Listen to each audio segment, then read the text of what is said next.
More reports and inside information have been coming out about Josh Giddey potentially being traded this offseason, as it's looking like he is the odd man out with this starting group and young core that the Oklahoma City Thunder have while they're trying to compete for a championship for years to come. What up? It's Bryson Akins here with another Thunder Digest video for you guys today. Before we get all this, though, I want to take a moment to recognize you guys hit that 800 subscriber goal in a matter of 2 days. You guys absolutely crushed it. And so instead of setting it for 900 by the end of the week, increasing it by 100, let's go ahead, get to 1,000 by the end of the month. We can celebrate. We can do something big for that. You guys are some of the best fans out there. Like I said before, you guys are family here. Thunder Nation, you guys are the absolute best, and the support you guys have been showing is phenomenal. So go ahead, 1,000 by the end of the month. And like I've said before, if you enjoy the content and you find yourself coming back, go ahead, hit that subscribe button. Now we can finally get into what I mean about Josh Giddey being this odd man out and how he's potentially being traded this offseason, as there have been more tweets coming out by the Dunk Central, and also some NBA insiders that have inside information about what's going to happen in this offseason, as the latest tweet that I found are the betting odds. And if you know anything about betting odds, these are inside information that they have along with speculations, is that the Washington Wizards are the favorites to win the Josh Giddey sweepstakes. And I love how they call them the sweepstakes, even though a bunch of people consider Josh Giddey this guy that's not really a, organization turning player, although I think he has a ton of potential and can still be great in this league and be a guy that averages 18 points a game and close to a triple-double as well. But when you go into that, we're going to look at the odds some more. You have the Wizards at number 1 with plus 450. And if you remember, we just had that Denny video I did not too long ago. And then the Utah Jazz as well at plus 500 with Lauri there. And I talked about how he's potentially the trade piece that the Thunder would target from that team. We'd probably trade Giddey and Oos along with 2 of our picks for him. The Wizards, I could see just Giddey and a pick or 2 for Denny. But then you also have teams like the Knicks at plus 500 tied. I don't know who would we get from the Knicks, being honest. Maybe Mitchell Robinson if he's healthy. That's something to be interesting at. And so something else I'm going to mention here is you guys are looking at these odds, all these teams. I'm curious what you guys think these teams would trade for a guy like Josh Giddey, like the Miami Heat at plus 800, the Pistons at plus 700. Even the Spurs and Raptors on there, the odds aren't in their favor by any means, but it's got me thinking, who are some guys that they could actually trade to us that we would accept giving away Josh Giddey? Because there are really only three guys, maybe even 4 if Mitchell Robinson stays healthy. And he has a big problem with his injuries. He's not the healthiest guy in the world. It's just a matter of what this injury is going to look like with him coming back from it. And so the 4 guys I could see us actually trading Giddey to those teams would be Lauri, Denny, Mitchell Robinson, and then Bam. Those are the 4 guys I could see us trying to trade for if we're going to trade Josh Giddey, and the guys I think teams would actually look into, especially if the Heat, as they might try to go into a little rebuilding phase, which is kind of interesting what they have going on there. And you guys might be wondering too, Bryson, what do you mean the Thunder are going to trade Giddey? Why? Like, how do you know this? Why? What have you seen showing that they're looking to shop him around? Well, there's also something else I thought about making a video on. I sat on it, and it's perfect for this one. The Thunder are widely expected to shop Josh Giddey in trade talks this offseason, who has now become extension eligible. OKC will likely attempt to trade Giddey alongside of some of their 13 future first-round picks to secure an impact player who is a cleaner rotation fit. So as you can see there's inside information showing that Giddey's going to be shopped around, looking to be traded, get someone else that could fill in his shoes there. And like I said before, if we trade for Lauri Markkanen, who's only worth $18 million right now on his last year of his contract, if you trade Giddey and Oos, that's a combined, I believe, $12 million right there.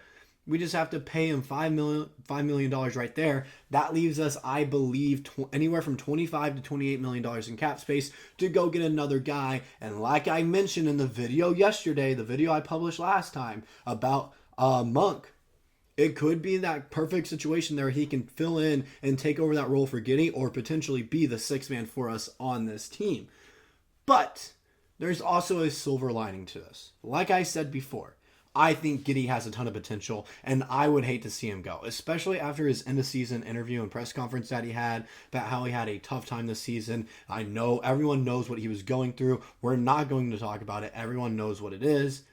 But I don't want to say I feel bad for the guy, because when he was drafted, I was always high on him. I believed in this guy ever since he was drafted, and he had some good years. He did. He had some good seasons, as you can see here. His rookie all 54 games, played 31 minutes a game, 41% from the field. It was just his three-point shooting was a liability, as everyone saw.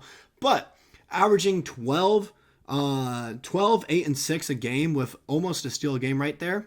But on 3 turnovers, those are pretty good numbers for your rookie season. It got him all rookie first team. There. Then the next season, he jumped up a ton. Went to 48% shooting from the field, started in 76 games, only missed 6 the entire season, and jumped up to 16 points a game, 8 rebounds again, stayed at 6 assists as well. His turnovers went down, and then defensively stayed right around the same, but his shooting numbers improved there at 32% from behind the arc and 73% from the line.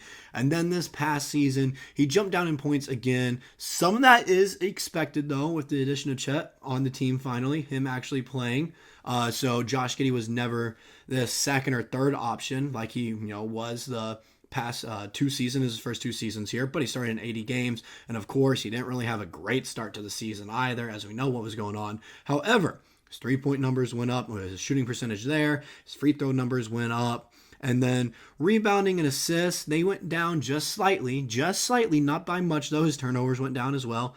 They went down slightly, of course, with the less minutes of play, but he wasn't this third option anymore. He wasn't this guy that was facilitating the ball the whole time. We have playmakers on the team finally. It wasn't just him passing the ball around. SGA is turning in more of a playmaker and a passer day by day. J-Dub's not bad either. Lou Dort's getting there. And then Chet Holmgren being able to space out this floor and find an open guy where he can get some rebounds as well in there and some a few assists there really opens up this offense. And Josh Giddey, like I said, he has a ton of potential. He does. He's had these bursts.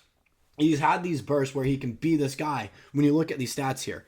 October and November, it was all right. He was playing about how I believe everyone expected him to be, with 12 points a game, being this 4th to 5th option on the team, not really a guy that's looking to score, shooting 40% in October, then 44 in November, 3-point shooting wise. Wasn't the great though, wasn't the best though, wasn't that great. Rebound and assist numbers about where we expected. Defensively playing well. Turnovers are down. And then after everything that happened, you can tell he kind of fallen off a little bit there. Not playing as many minutes as he was. Getting all the way down to around 23 on average per game. Then in March, he jumped back up again. After the All-Star break, he jumped back up 16.3 points per game in March when he was finally that third option again, that second option on the team like he was for years to come. You can see those glimpses and shimmers of him being this top guy that can actually be a reliable third option on a team and be, I don't want to say a role player, but one of the better players on a team that's rebuilding or competing. April, he played well. When you look at it, 13 points per game there. 8 rebounds, 7, or am I reading that right? Yeah, 8 rebounds, 7 assists. Sometimes I get mixed up on these stats here. Pre-All-Star break, like we said, we know before the All-Star break he was struggling, 11.5 points per game, even thinking about trending him. And then after, 14 points per game when SGA went down with injury. I say he went down with injury. Him and J-Dub, I think, were more resting up. Even when J-Dub came back, Josh Giddey was still acting like he was this second, third option scoring-wise, even though we still had Lou Dort and some other guys starting in their places that are more known to be offensive scoring guys than Josh Giddey is. But yet he had that confidence, and he was shooting the ball quite well. And so it just goes to show he has a ton of potential. It's just looking like he's this odd man out of this group, and it's horrible. Like, I want us to keep this group that we have because we have a good thing going on right now.